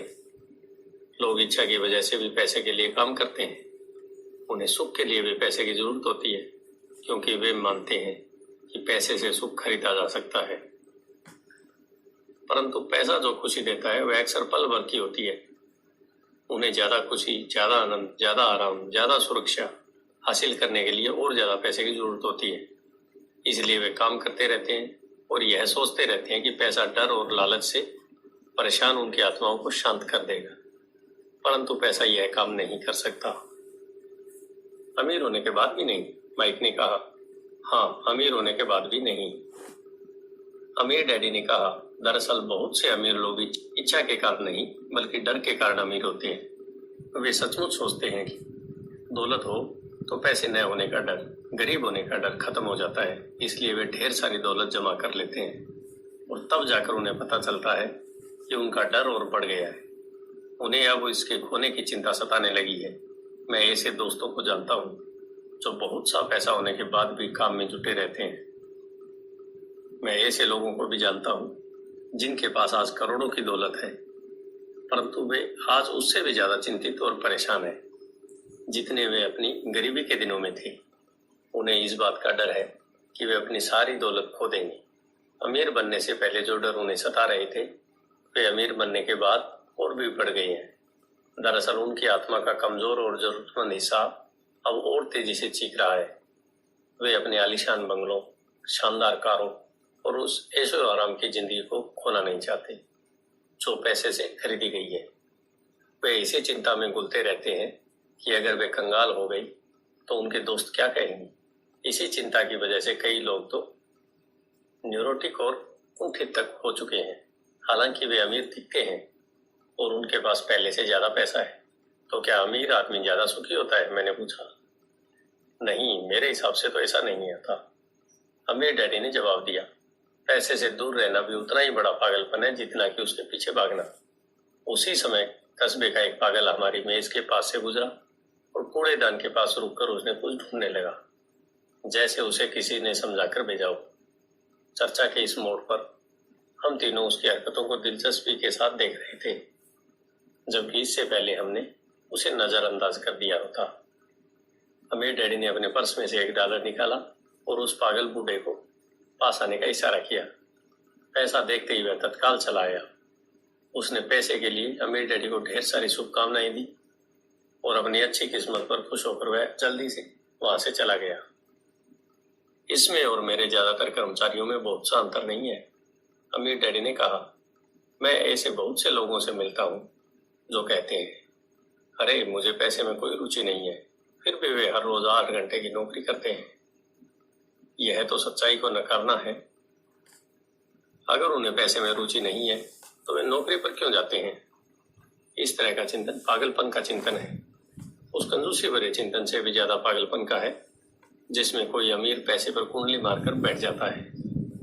जब मैं वहां अपने अमीर डैडी की बात सुन रहा था, तब मेरे दिमाग में यह ख्याल आ जाता था कि मेरे गरीब डैडी 1000 बार कह चुके थे, मुझे पैसे में कोई रुचि नहीं है। वह ऐसा अक्सर कहा करते थे। वे खुद की असली भावनाओं को छुपाने के लिए हमेशा यह भी कहा करते थे, मैं इसलिए काम करता हूँ क्योंकि मुझे अपना काम बहुत पसंद है। तो हमें क्या करना चाहिए? मैंने पूछा। यही कि हम पैसे के लिए काम नहीं करें जब तक कि हमारे मन से डर और लालच की भावनाएं पूरी तरह से निकल न जाए। उसमें तो बहुत समय बर्बाद हो जाएगा, अमीर डैडी ने कहा। भावनाओं के कारण ही तो हम इंसान हैं, इन्हीं के कारण हमारी हस्ती है। भावना शब्द का मतलब है चलाईमान ऊर्जा। अपनी भावनाओं के बारे में ईमानदार रहो और अपने दिमाग और भावनाओं का इस्तेमाल अपने समर्थन में करो, न कि विरोध में। आह, माइक ने कहा।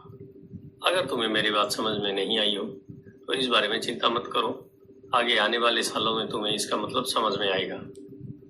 अपनी भावनाओं पर प्रतिक्रिया करने के बजाय उनका विश्लेषण करने की कोशिश करो। ज्यादातर लोग यह नहीं जानते कि वे अपने दिमाग से सोचने की बजाय अपने दिल की भावनाओं से सोचते हैं। आपकी भावनाएं तो आपकी रहेंगी ही, परंतु आपको अपने दिमाग से सोचना भी आना चाहिए, क्योंकि दिमाग को सोचने के लिए ही बनाया गया है। क्या आप मुझे इसका कोई उदाहरण दे सकते हैं? मैंने पूछा। नहीं। क्यों नहीं? अमीर डैडी ने जवाब दिया। जब कोई आदमी कहता है मुझे नौकरी खोजने की जरूरत है, तो इस बात की बहुत संभावना है कि उसकी भावनाएं फैसला कर रही है। इस विचार का असली कारण है पैसा न होने का डर। परंतु अपनी जिंदगी चलाने के लिए लोगों को पैसे की जरूरत तो पड़ती ही है। मैंने कहा, बिल्कुल पड़ती है। अमीर डैडी मुस्कुराए।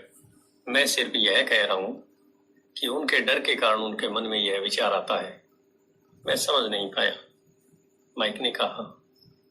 अमीर डैडी ने कहा, अगर आपके मन में पैसे की कमी का डर जाग जाए तो तत्काल नौकरी ढूंढने के लिए दौड़ मत लगाइए, ताकि कुछ पैसों के सारे उस डर को मार दिया जाए।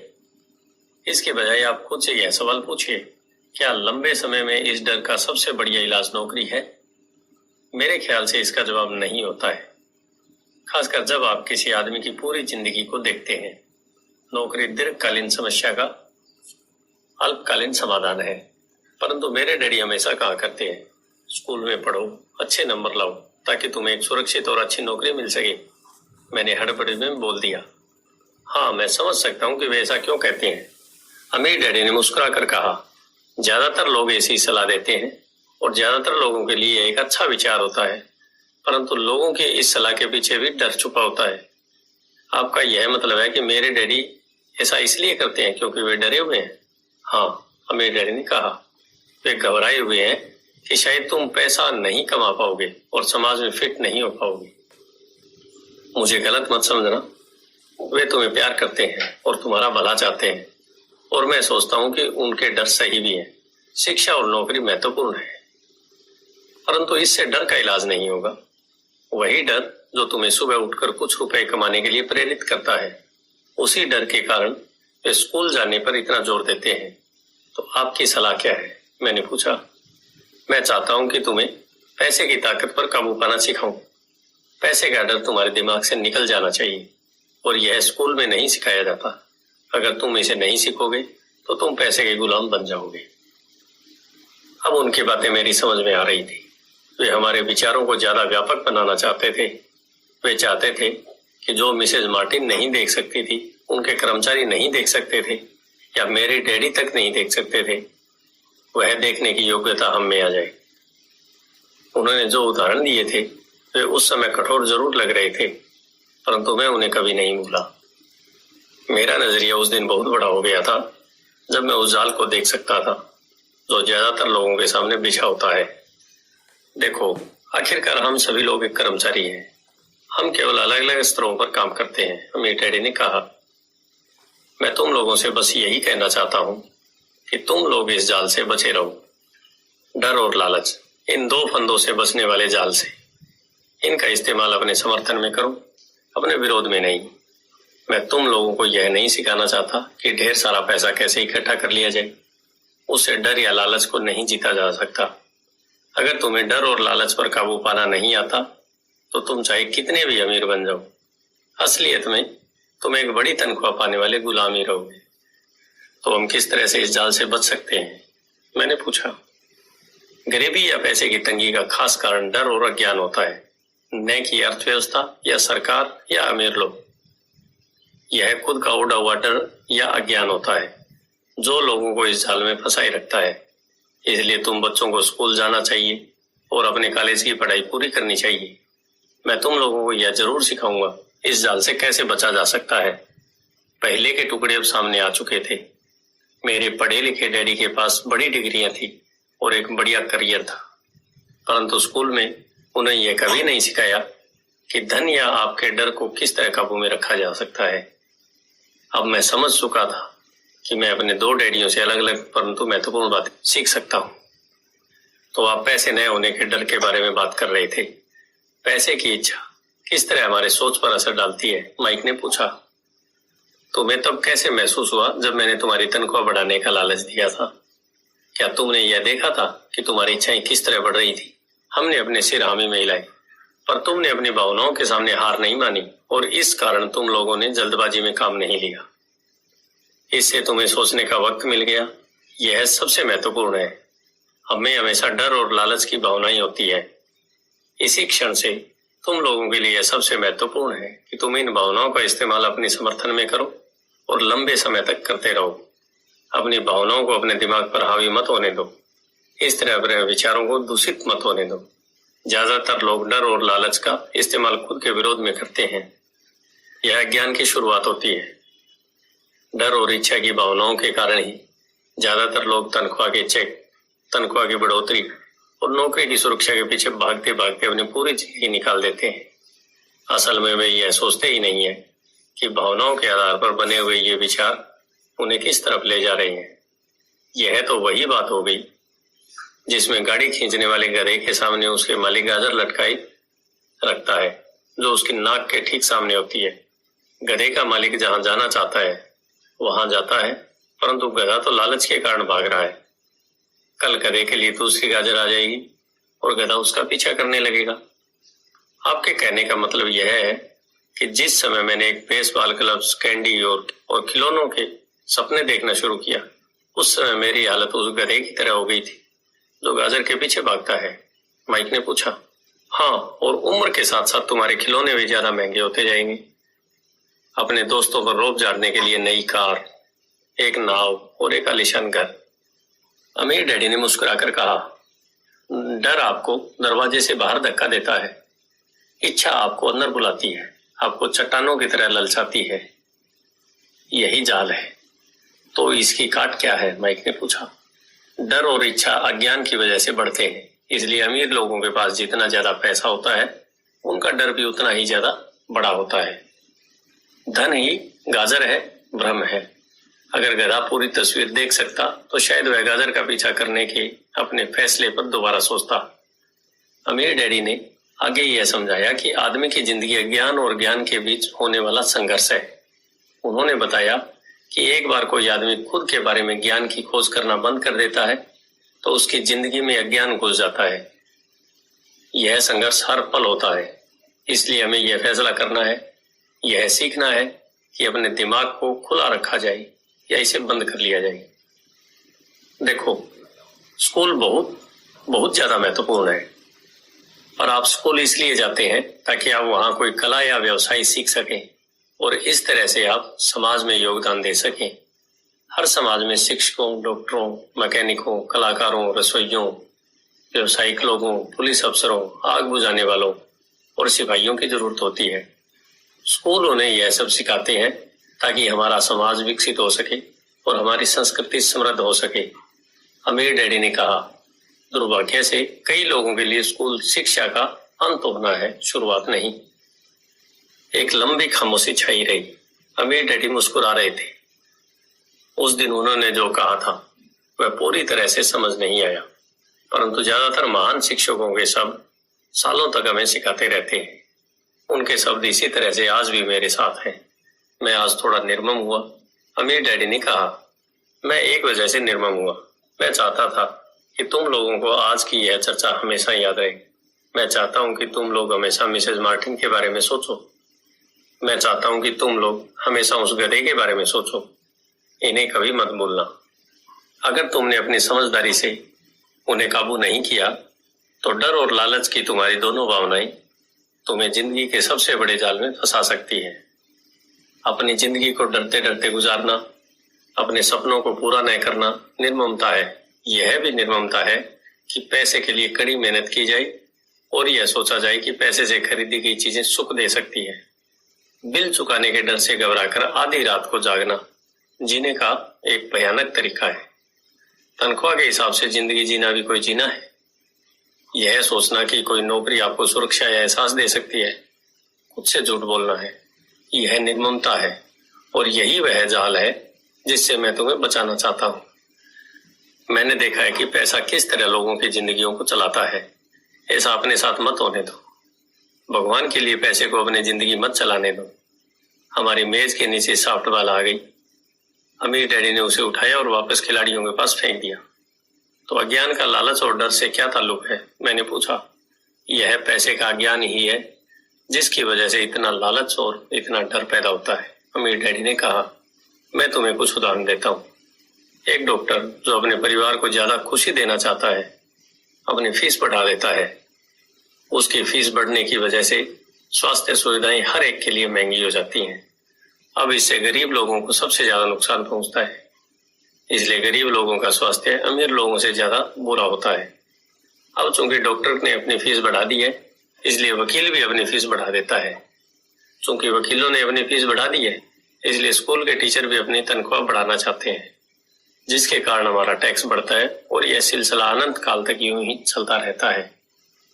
जल्द ही अमीर और गरीब लोगों के बीच इतना भयानक अंतर हो जाता है कि प्रलय आ जाएगा और एक दिन महान सभ्यता धराशायी हो जाएगी। महान सभ्यताएं तभी धराशायी हुई है जब अमीरों और गरीबों के बीच का फासला बहुत ज्यादा हो गया है। अमेरिका भी उसी रास्ते पर चल रहा है और इससे यह साबित होता है कि इतिहास अपने आप को दोहराता है, क्योंकि हम इतिहास से कुछ नहीं सीखते। हम केवल ऐतिहासिक तारीखें और नाम रटते हैं, उनके सबक को भूल जाते हैं। क्या कीमतें नहीं बढ़नी चाहिए? मैंने पूछा। अच्छी तरह से चल रही सरकार और एक शिक्षित समाज में तो नहीं, कीमतें दरअसल कम होनी चाहिए। जाहिर है कि ऐसा केवल सिद्धांत में ही हो सकता है। कीमतें अज्ञान से पैदा हुई लालच और डर के कारण बढ़ती है। अगर स्कूल में धन के बारे में सिखाया जाता तो लोगों के पास ज्यादा पैसा होता और बाजार की कीमतें भी कम होती, परंतु स्कूलों में सिर्फ पैसे के लिए काम करना सिखाया जाता है। पैसे की ताकत का इस्तेमाल नहीं सिखाया जाता। परंतु हमारे यहाँ बिजनेस स्कूल भी है। माइक ने पूछा, क्या आप मुझे अपनी मास्टर डिग्री के लिए बिजनेस स्कूल जाने के लिए प्रेरित नहीं कर रहे हैं? हाँ, अमीर डैडी ने कहा, परंतु अक्सर ऐसा होता है कि बिजनेस स्कूल ऐसे कर्मचारियों को प्रशिक्षित करते हैं जो परिष्कृत बीन काउंटर्स होते हैं। ईश्वर ही मालिक है। जब कोई बीन काउंटर बिजनेस संभाल ले, वे सिर्फ संख्या को देखते हैं, लोगों को निकालते हैं और बिजनेस का गला घोंट देते हैं। मैं जानता हूँ, क्योंकि मैं बीन काउंटर से काम लेता हूँ। वे सिर्फ इतना ही सोचते हैं कि लागत कैसे कम की जाए और कीमत कैसे बढ़ाई जाए। इससे बहुत सी समस्याएं पैदा हो जाती है। बीन काउंटर्स भी महत्वपूर्ण है। मैं सोचता हूँ कि ज्यादा लोगों को इस बारे में जानना चाहिए, परंतु यह भी पूरी तस्वीर नहीं बताती। अमीर डैडी ने गुस्से से कहा। तो फिर क्या कोई इसका हल है? माइक ने कहा। हाँ, अमीर डैडी ने कहा, सोचने के लिए अपनी भावनाओं का इस्तेमाल करना सीखो। अपनी भावनाओं के बहाव में आकर मत सोचो। जब तुम लोग मुफ्त में काम करने के लिए तैयार हो गए थे, तो तुमने अपनी भावनाओं को काबू में रखना सीख लिया था। तभी मैं समझ गया था कि तुमसे उम्मीद की जा सकती है। जब मैंने तुम्हें ज्यादा तनख्वाह का लालच दिया, तब तुमने एक बार फिर भावनाओं की बात नहीं मानी। तुम ताकतवर भावनाओं के बावजूद सोचना सीख रहे हो। यह पहला कदम है। यह कदम इतना महत्वपूर्ण क्यों है? मैंने पूछा। यह तुम अपने आप जान पाओगे। अगर तुम सीखना ही चाहते हो, तो मैं तुम लोगों को ब्राइन पैच में ले जाऊंगा। यह वह जगह है जिससे लोग बचते हैं। मैं तुम्हें उस जगह पर ले जाऊंगा जहां जाने से ज्यादातर लोगों को डर लगता है। अगर तुम मेरे साथ जाओगे, तो तुम्हारे मन से पैसे के लिए काम करने का विचार निकल जाएगा। इसके बजाय तुम यह सीखोगे कि पैसे से कैसे काम लिया जाता है। और अगर हम आपके साथ जाते हैं तो हमें क्या मिलेगा? अगर हम आपसे सीखने के लिए तैयार होते हैं तो हमें क्या मिलेगा? मैंने पूछा। वही जो ब्रायर रैबिट को मिला था, अमीर डैडी ने कहा। टार बेबी से आजादी। क्या ऐसा कोई ब्रायर पैच होता है? मैंने पूछा। हाँ, अमीर डैडी ने कहा। डर और लालच ही ब्रायर पैच है। अपने डर से पीछा छुड़ाकर, अपने लालच का सामना करके, अपनी कमजोरियों और जरूरतों को पहचान कर ही हम बाहर निकलने के रास्ते तक पहुंचते हैं। और बाहर निकलने का रास्ता हमारे दिमाग से होकर गुजरता है। यही विचारों को चुनने से? माइक ने आश्चर्यचकित होकर पूछा। हाँ, इस विचार को चुनकर कि हम क्या सोचेंगे, बजाय इसके कि हम अपनी भावनाओं में बहकर लगातार प्रतिक्रिया करते रहें। सुबह उठने और काम पर जाने से ही आपकी समस्याएं नहीं सुलझ जाती, क्योंकि बिल चुकाने के लिए पर्याप्त पैसा न होने का डर आपको सताता रहेगा। सोचने से आपको एक खुद से सवाल पूछने का समय मिलता है। इस तरह का सवाल, क्या इस समस्या का सबसे बढ़िया समाधान इस पर और ज्यादा मेहनत करना है? ज्यादातर लोग इतनी बुरी तरह घबराए होते हैं कि वे खुद अपने आप को असली बात नहीं बताते कि डर हावी हो रहा है, और नतीजा यह निकलता है कि वे सोच ही नहीं पाते और इसके बजाय दरवाजे से बाहर दौड़ लगा देते हैं। टार भी हावी हो जाती है। अपने विचार चुनने से मेरा यही मतलब था। पर हम ऐसा किस तरह करेंगे? माइक ने पूछा। यही तो मैं तुम्हें सिखाना चाहता हूँ। मैं तुम्हें यह सिखाऊं। तुम्हारे पास चुनने के लिए विचारों के विकल्प होने चाहिए ताकि तुम हड़बड़ी में काम करने से बच सको। जैसे अपनी सुबह की कॉफी पीकर दरवाजे से बाहर दौड़ लगाने की आदत से। मैंने तुमसे पहले कहा था, उसे याद रखो। नौकरी दीर्घकालीन समस्या का अल्पकालीन समाधान है। ज्यादातर लोगों के दिमाग में सिर्फ एक समस्या होती है और यह थोड़े समय की होती है। यह समस्या होती है महीने के आखिर में चुकाए जाने वाले बिल, यानी टार बेबी। अब पैसा उनकी जिंदगी चलाता है, या मैं यह कहूं कि पैसे को लेकर उनका डर और अज्ञान उनकी जिंदगी चलाते हैं। तो वे वही करते हैं जो उनके माता पिता ने किया था। सुबह उठो और पैसे के लिए काम करो। वे इतना समय भी नहीं निकाल पाते कि यह सोच सकें क्या कोई दूसरा तरीका है। इस वक्त वे दिल से सोचते हैं, दिमाग से नहीं। दिल से सोचने और दिमाग से सोचने में क्या फर्क होता है? माइक ने पूछा। अमीर डैडी ने जवाब दिया, मैं इस तरह के जुमले अक्सर सुनता हूँ। हर आदमी को काम करना पड़ता है, या अमीर लोग शोषक होते हैं, या मैं दूसरी नौकरी ढूंढ लूंगा, मेरी तनख्वाह बढ़नी चाहिए, आप इस तरह मेरा शोषण नहीं कर सकते, या मैं इस नौकरी को इसलिए पसंद करता हूं क्योंकि यह सुरक्षित है। इसके बजाय हमें यह कहना चाहिए, क्या यहाँ ऐसा कुछ है जो मुझे नहीं मिल रहा है? इस तरह भावना पर आधारित हमारे विचारों की जंजीर टूट जाएगी और हमें ज्यादा अच्छे तरीके से सोचने का मौका मिल जाएगा। मुझे मानना ही पड़ेगा कि मेरे लिए यह सबक एक महान सबक साबित हुआ। यह जानना कि कब कोई आदमी दिल से बोल रहा है और कब दिमाग से, किसके शब्दों में भावनाएं छुपी हुई है और किसके शब्दों में विचार। यह एक ऐसा सबक था जो जिंदगी भर मेरे काम आया, खास तौर पर तब जब मैं अपने दिल से यानी अपनी भावनाओं से बोल रहा था, न कि अपने विचारों या दिमाग से। जब हम स्टोर की तरफ मुड़े तो अमीर डैडी ने यह कहा कि अमीर लोग हकीकत में पैसा बनाते हैं, वे इसके लिए काम नहीं करते। उन्होंने यह भी बताया कि 5 सेंट के शीशे के सिक्के डालते समय जब माइक और मैं यह सोच रहे थे कि हम पैसा बना रहे थे, तो हमारे विचार उसी रास्ते पर चल रहे थे जिस पर अमीर लोग चलते हैं।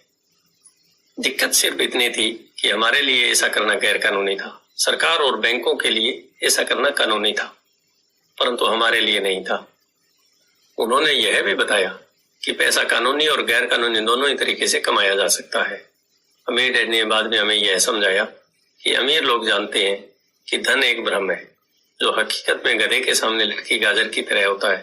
धन के भ्रम के कारण जो डर और लालच पैदा होता है, उसकी वजह से ही अरबों खरबों लोग यह सोचते रहते हैं कि धन असली चीज है। धन दरअसल एक मायाजाल है। जनता के अज्ञान और भरोसे के भ्रम की वजह से ताश के पत्तों का यह महल खड़ा रह पाता है। सच कहा जाए तो गधे की गाजर धन से ज्यादा कीमती है, उन्होंने कहा। उन्होंने अमेरिका के गोल्ड स्टैंडर्ड के बारे में भी बात की और यह बताया कि हर डॉलर का नोट असल में चांदी का प्रमाण पत्र है। उन्हें इस अफवाह से चिंता हो रही थी कि किसी दिन हम लोग गोल्ड स्टैंडर्ड को छोड़ देंगे और हमारे डॉलर चांदी के प्रमाण पत्र नहीं रहेंगे। जब ऐसा होगा बच्चों, तो कयामत आ जाएगी। गरीब, मध्यम वर्गीय और नासमझ लोगों की जिंदगी सिर्फ इसलिए बर्बाद हो जाएगी क्योंकि वे यह भरोसा करते रहते हैं कि धन ही असली चीज है और वे जिस कंपनी के लिए काम करते हैं वह कंपनी या सरकार उनका ध्यान रखेगी। उनकी बातें उस दिन हमारी समझ में नहीं आ रही थी, परंतु सालों बाद जाकर मुझे यह समझ में आया कि यह बड़े पते की बात थी। जब वे अपने पिकअप ट्रक में चढ़े तो उन्होंने कहा, काम चालू रखो बच्चों, पर जितनी जल्दी तुम तनख्वाह की जरूरत को भूल जाओगे, तुम्हारी आगे की जिंदगी उतनी आसान होती जाएगी। अपने दिमाग का इस्तेमाल करो, मुफ्त में काम करो और जल्दी तुम्हारा दिमाग तुम्हें पैसे कमाने के दूसरे तरीके बता देगा।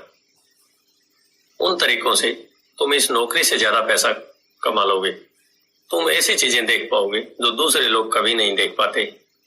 मौके उनकी नाक के नीचे होते हैं, फिर भी ज्यादातर लोग इन मौकों को कभी नहीं देख पाते।